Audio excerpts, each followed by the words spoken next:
Today is all about upside down peach cake, one of my favorite ways to enjoy one of the best fruits of summer. We're gonna make a really simple cake all in one bowl. The peaches are placed on the bottom of the pan, but what the best part is, a quick caramel gets poured over the peaches to flavor them and the cake, and it all comes out in a beautiful presentation. From my Iowa farmhouse to your home, let's make this cake together. This upside down peach caramel cake is really the essence of peaches. When they're coming into season, you wanna make sure you use them. You wanna make sure you get beautiful, as local as you can, picked peaches so they have the most flavor. And what I love to do is have them sit on the counter for a few days, and you'll notice they just begin to get a little wrinkly.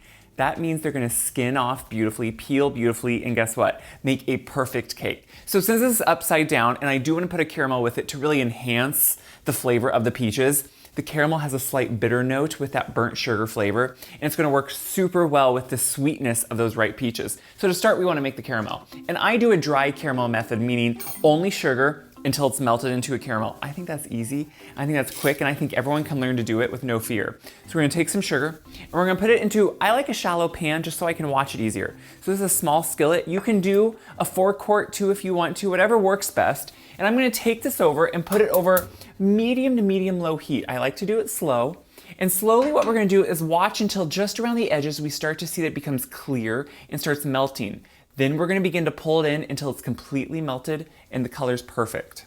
So I've been slowly letting this melt and watching it. And you can see now there are no pieces of sugar. You wanna try not to actually stir it, that can cause it to crystallize. Instead, just swirl it. But if you need to, you can go in and make sure to get out any pieces. But that residual heat's gonna keep that hot for just long enough that I can finish up. I have a very well-greased pan. You wanna start with a good and well-greased pan, put a piece of parchment in the bottom, and now I'm just putting on the last of my peaches. Now, if you have an unripe peach, for some reason, heaven forbid, this is a great time to use them because they bake, so they're gonna get softened. But what I'm doing is just giving nice slices to my peaches, and then I'm laying them in, kind of in concentric circles, but it's not perfect. You can't be perfect, but we can sure try to be as best we can. So what I'm doing is just laying the peaches in there. This to me is one of those great things that if you're gonna have people over, wanna impress them, but wanna make something that's pretty easy, you can make this ahead a few hours before, let it cool because it needs to. But you can see now we have all of our peaches in here. You can take a little time to make sure they look somewhat nice, because then when we flip it over, this bottom is the top. So I'm sure you knew that. So now we have this caramel, and we've taken the time to let it be a beautiful amber color. Do you see that beautiful color? And we're just gonna slowly pour this over. Now, instead of making a true caramel, we don't need any cream or anything in here. We're just gonna put this right over. And the reason we don't need butter added to this or cream is because this isn't a caramel sauce. This is true caramel, and it will harden, which could scare you, but what will be great is when it bakes, then it softens. It kind of creates this topping that you're wanting, and this is why we greased and made sure we had a good piece of parchment that we greased also on the bottom. Yes, after I added the parchment, I greased that parchment too, just to ensure that this will come out. But look at this color, look already at that beauty. So now what we wanna do is let that sit, and we're gonna make a cake. So we're just gonna make a beautiful, simple cake batter.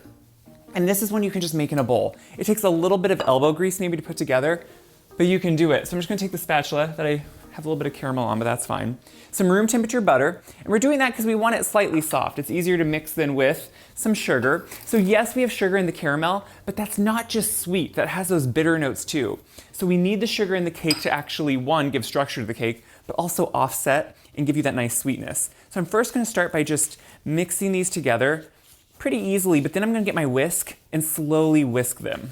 So you can see, even doing it by hand, you can whisk it and start getting a lighter and fluffy texture. So it can be a 1-bowl batter that you put the cake together, which is really nice. And if you do this, you're actually aerating that sugar into the butter, gives it a better texture, and it really just is fun to do too. So now I have my eggs, and I'm going to crack them in the bowl and add them.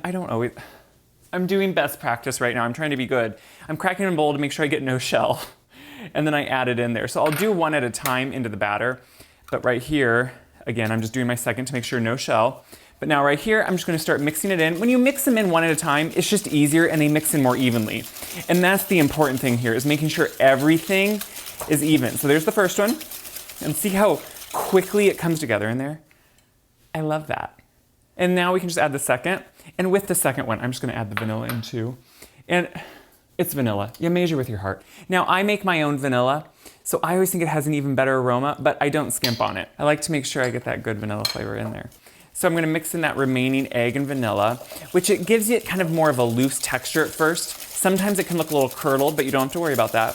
But see how simple this is gonna be to throw together? When that's mixed, we can just add our dry ingredients. We're gonna start with, I have to get the right measuring cup, our flour. Now, you know when you measure flour, instead of scooping it in where you end up getting too much flour, I like to pour it lightly into the measuring cup, overfill it, but then swoop it off. And that will just go right in there. And that's how you wanna make sure you don't overdo the flour, because if you just jam it in and end up scooping right into it, usually you always get way too much. Now with that flour, I'm doing a very small amount, and I have another cake that does this too on my website, which I love. A little bit of cornmeal. Now this adds a little bit of texture, but more it gives it that sweetness that really plays well to me with any stone fruit.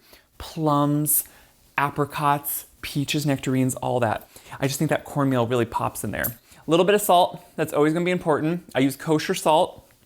And then we need some baking powder. So the baking powder is gonna give us that lift, it's gonna give us that texture that we want, and make sure it rises like we want to. And since we're using that, we're gonna now start mixing this lightly. See how I'm just kind of mixing that together to get those dry ingredients mixed? And then I'm just gonna pour in my buttermilk as I'm mixing. So I don't like to over mix at this point, but instead what I'll do is just moisten all of it with my buttermilk and start just folding it together. So you can see what I'm doing is I'm using my whisk at first, but I'm not whisking it hard. I'm letting it fall through those tines and just start coming together, because what I like is to not over mix it, because when you over mix a cake, it gets tough, it gets dry, the crumb isn't as good. So now that it's somewhat mixed, kind of, I'm gonna say almost mostly mixed, I'm gonna finish it just by folding. I'm gonna take a spatula and we're just gonna slowly fold this until it's becoming a cohesive batter. And if there's a few pieces of dry, that's completely okay with me. That's perfect. Now let's just pour it on. To pour it on, we're just gonna pour it right over. And what I like to do is then make sure we smooth it out. So you can see how simple this is. And that's the thing, when it's in summer, we have so much we wanna do. We wanna be outside, we wanna be basking in the sun, we wanna be enjoying so many other things.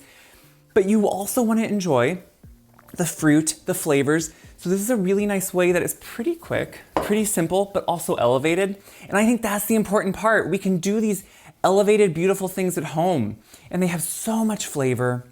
They really pack in the beauty of the season. So I'm just smoothing this out to make sure we get that cake over all those peaches and also kind of down to those crevices. So otherwise it could be hard if you don't smooth it out. But once you get in here, you can really make sure it's an even layer, which is super important. See how perfect this is now? An offset spatula can make a huge difference. If you don't have one, you use a spoon, you use a regular spatula, whatever you have. But if you have one of these, they do make a difference. So you can see now I have it all smoothed. Now I'm gonna put this in the oven, we'll let it cool, and we're gonna eat cake.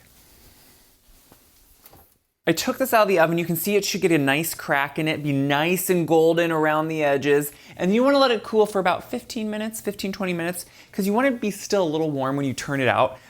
And I think when you serve it, it's really good warm. But you want it to be cooled slightly so it just starts pulling away from the edges too. Now remember, greasing it well is really important.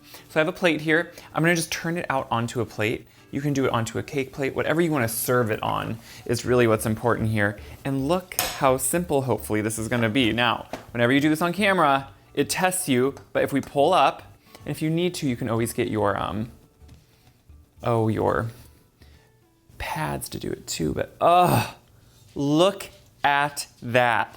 Is that not beautiful? It came out beautifully, even though the parchment stayed in there, because we had that parchment because it was greased well. And now that caramel has melted back into the cake, and that's what you want. So when you pour it on, don't be scared if it hardens on those peaches when they're down in there. As it bakes, it softens. I mean, look at it. It's a showstopper. But you do want to make sure you let it cool for those 15 or 20 minutes and then take it out of the pan. Don't let it sit in there overnight and then take it out. It'll start getting sticky. So now we can just slice it up. And yes, personally, I think if it is warm, it just is it's just a better experience, okay? There are certain things that are just better experiences, and I think warm is one of them. So now I'm gonna go through, and I just wanna make sure I get a nice piece out of there. And this is the best part. Now, you can serve this with some beautiful whipped cream. You could serve it with ice cream. Like, nothing is bad with ice cream. But also, what I think is important to know here is this cake is delicious on its own. It's really good by itself, too. So I have a plate. Let me take out a piece.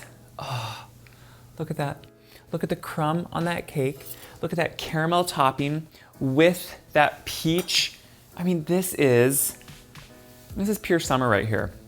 And that's what I want you to realize is this is how you can enjoy some of the best of the summer, some of those baked goods. Oh, so good. What I love is a tender, really beautifully flavored cake. You get the sweetness, but then it is offset with those beautiful peaches and that caramel sauce. Now the caramel sauce, remember, isn't just pure sweet. It has those notes of a little bit bitter from that dark amber color we got it to. And that's what you want. You want that off play of that beautiful burnt sugar syrup, which is caramel, with the peaches and the cake. It's summer right here on a plate and you can enjoy it. So what I hope you do with this, as always, I hope you share these videos around, because if you now are excited and maybe inspired to try something you haven't done, or excited and inspired just to try something of the season, someone else might be too from the same reason right here. So share this video around, check my website, wiseguy.com for this recipe. You can print it, enjoy it, share it, and as always, make something beautiful, but share it with others. That's the whole point. Food should bring us together.